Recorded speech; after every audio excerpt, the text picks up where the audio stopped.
uphelelwe ngumsebenzi.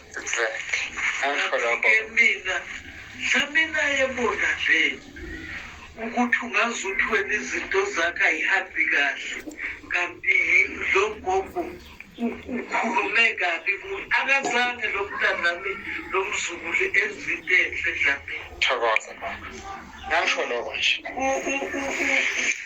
uqale emsebenzini umkhulu wakhe washona 2010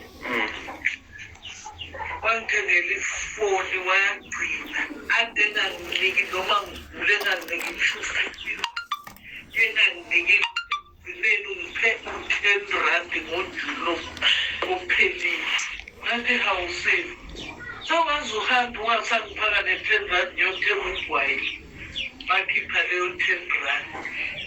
Na uzothulile ngokumfanele yiko kangikusho-ke lokho gogo ngithi mina Dlamini ade bambazele ukuthi lo yelo kungibubula ngaye vele kanti uhleli lapha